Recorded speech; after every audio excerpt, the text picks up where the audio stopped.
Hello everyone, I'm Bruffy1322 and this video serves as an update to my best fully upgraded cars series where I take all vehicles in GTA 5 around the circuit to find the best to use for racing. If you want to know how all vehicles perform in a variety of different classes and formats, check the annotation on the screen or the link in the description for the full playlist of videos, and of course feel free to subscribe for future updates, but otherwise let's get straight into seeing how the vehicles from the Cunning Stunts update compare to their counterparts. And in this second video we're going to be focusing on the sports and muscle cars. So in 5th place here we have the Gauntlet race car, the Redwood Gauntlet, 14th best muscle car in the game with a 112.1.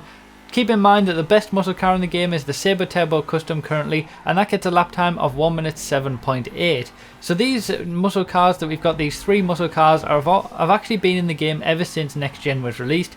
They used to be in single player only and as a bonus for returning players from old gen. So if you had 360 or PS3, you would be able to access these cars in single player on the next gen versions of the game ever since the next gen versions of the game came out. So they're not technically brand new vehicles, and that's why they're free to some people on GTA Online, because if you did have the previous versions of the game, you get these you would have got these automatically. So when they put them into GTA Online, they've made them free for those people. Obviously in 4th place for this video we've got the Stallion race car here, 10th best muscle car with a 111.7, still off the pace of the top, but we do have a lot of muscle cars in close proximity.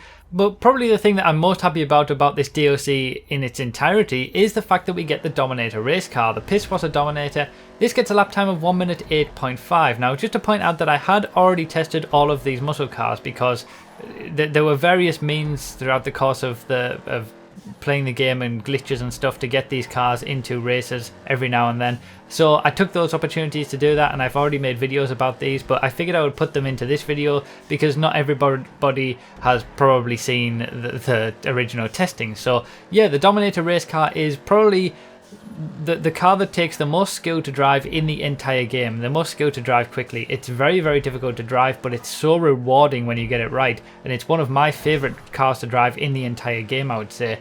It's only about 7/10 of a second slower than the Sabre Turbo Custom, so consider that the gap between the Sabre Turbo Custom and the regular Dominator used to be 2 seconds. That gap at the top of the muscle cars class has really closed up now, and we finally got something. The Dominator race car can take it to the Sabre Turbo Custom in regular races, especially considering its really high top speed as well. But we will see all about that in the actual top speed testing video. So yeah, really great that we have that, and now it's time to move on to the 2 sports cars. In 2nd place we have the Tropo Rally with a lap time of 1 minute 6.866. Now both of these cars are very, very close together, the rally cars here, and they basically put themselves into 17th and 18th place in the sports class between the Alpha and the Coquette.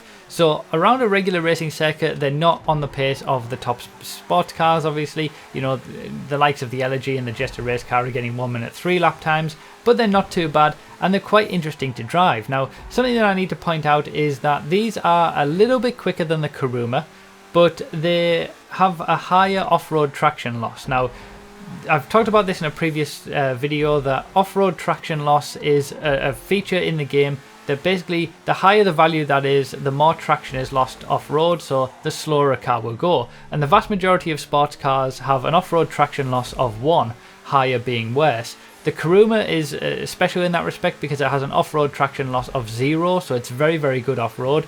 And these 2 rally cars have off-road traction loss values of 0.4.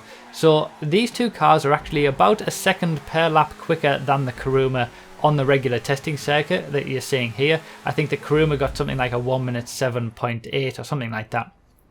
But the Kuruma does have a better off-road traction loss statistic, so that's why the Kuruma is so good in an off-road situation. Just to point out that the Sultan has an off-road traction loss of 1, so it's not that good in an off-road situation.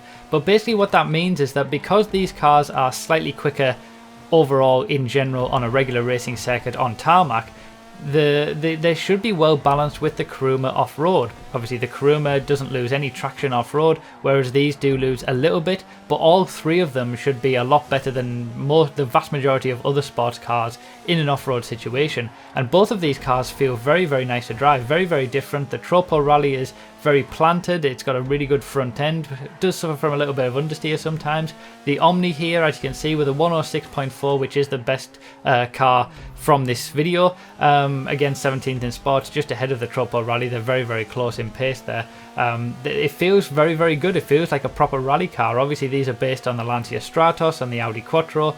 There's just so much fun to drive, and I really, really do like them. And I have to say, these are two of my favourite vehicles from this DLC, along with the Dominator race car that obviously was already in the game. But yeah, this DLC has been pretty incredible, and these two rally cars, although they aren't going to be beating the top sports cars in a regular racing situation, they are definitely able to compete in rally situations. So yeah, really, really great that we've got some proper rally cars now as well that can also take it to the Kuruma. And yeah, we've got obviously more videos to come. The top speed testing will be coming as well, and plenty of coverage over this. So feel free to subscribe if you aren't already. Let me know your thoughts about these cars down below. Have you bought any of them? Do you like any of them? Thank you so much for watching. Thank you so much for all the support recently. I really do appreciate it, and I'll see you next time.